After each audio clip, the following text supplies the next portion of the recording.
could you please identify the difference between food security and food sovereignty and why it's important? Thank you, Akanut. But the main difference is that food security means having enough food to eat. But it doesn't specify in any way what kind of food, what quality food. It can be McDonald's, burgers, and Coca-Cola, and chips, and that will give you your daily calorie input, but it doesn't necessarily make you healthy. Food sovereignty, on the other hand, is a term that was created by the Via Campesina in 1996, and that was clearly defined by the first Nyeleni Forum that was held in Mali in 2007, and it means the right of people to determine their own food system. In other words, to grow the kind of food that is culturally adapted to them and to be allowed to do so without interference, and to have full access to a healthy, agroecological, nutritious diet. And recently I heard from your talk that you did mention about the term called food social security, right? Could you please explain us a little more on that?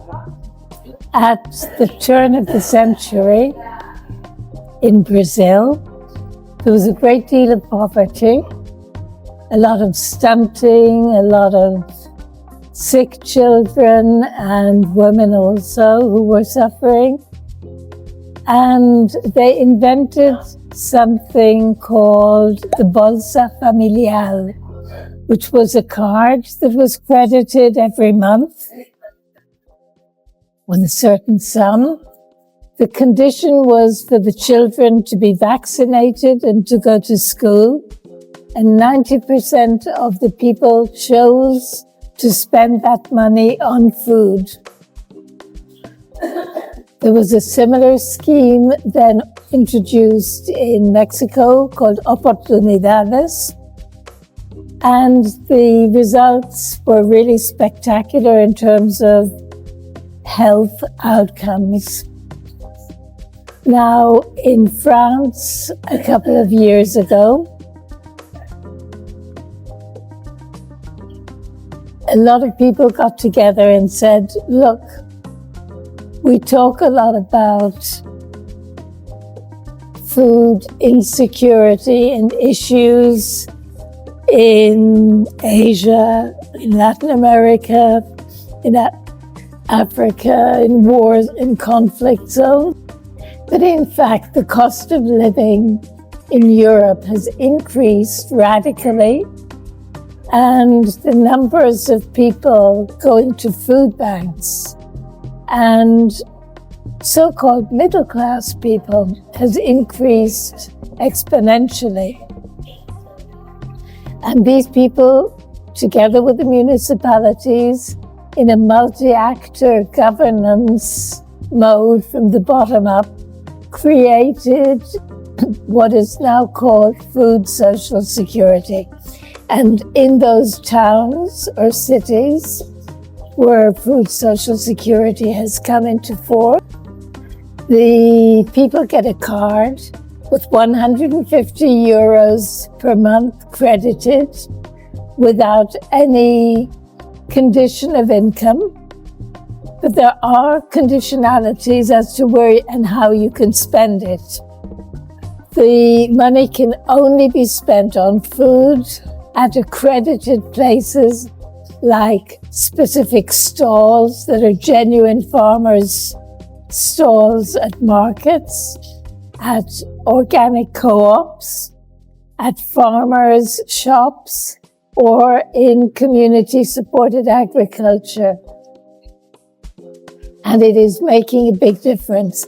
There's also a big experiment that was carried out in Geneva and also in Brussels and in Liège in Belgium. And there is currently a draft law before the French Parliament to mainstream this. And my organization, Urgency, who are members of Ripess, are going to be hopefully leading a European awareness raising project. Thank you very much, Judith. And it would be interesting to see how we can disseminate to many other countries also outside Europe. I think the precondition is that there needs to be social protection already in place because the funds operate similar to the health social protection funds, and the funding comes from a mix of taxes levied on a pro rata basis on companies and either national or local funding. While both social and solidarity economy and food sovereignty as social movements come from Latin America mainly and from the 1990s, there hasn't really been a linked up, a joined up global movement other than the World Social Forum to try and move the concepts together and bring them forward. The issue with the World Social Forum is that it is not a place for action, it's a place for exchange. And having been part of that exchange from the beginning, I consider that today is not a time for just exchange because we're living through multiple crises where action is really essential, be it the climate crisis, the armaments crisis, the food crisis. Everything is totally interwoven with the economic crisis. And I believe that the Nyeleni Forum that will be held in Sri Lanka is an essential step forward for humanity and for our collective social movements. Because the food sovereignty movement, food sovereignty can only be fully realized with system change. Climate change can only be fully realized with system change. Improved health can only be realized with system change. And as far as I'm concerned, the system change relies essentially on what social and solidarity economy can put in place in all sectors. Essentially, it is based not just on policy, but it is community driven.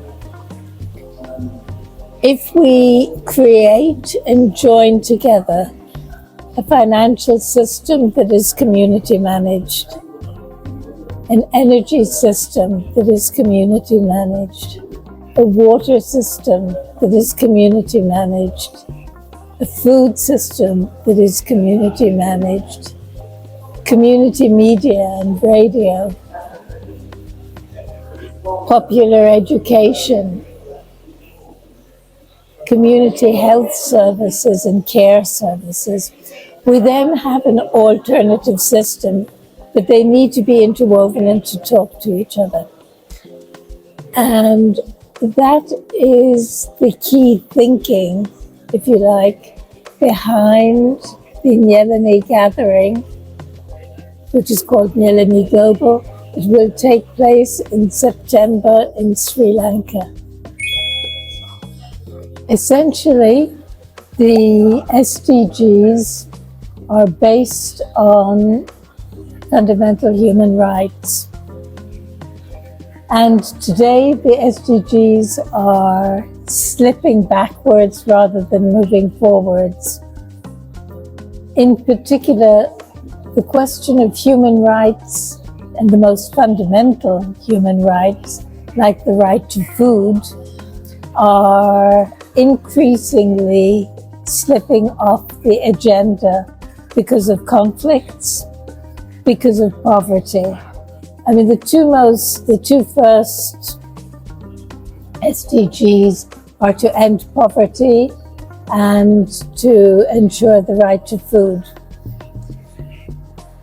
Then you have the right to housing and the right to water, as well as the preservation of the planet as a whole. And because the transnational corporations have an increasing hold on our planet, the right to food, the right to healthy food, and access to water through climate change and to clean, healthy drinking water, which is often controlled by the same transnational corporations, has become a very, very serious issue. So this is why it is really essential to put social solidarity economy solutions in place. There are multiple solutions. All of them are bottom-up. They are multi-actor and collectively managed. One of the interesting but little-known facts is that the cities where water management has been taken away from the multinational corporations and where communities have taken over, the water is cheaper and has a higher quality. People don't know that. And the right to clean drinking water and the right to healthy, uncontaminated food really needs to stay in the hands of the producers, small-scale food producers, and the local communities. Because otherwise, if we allow the transnational corporations to take over, and believe me, they are and they will, we will lose our health and we will lose our biodiversity and our planet.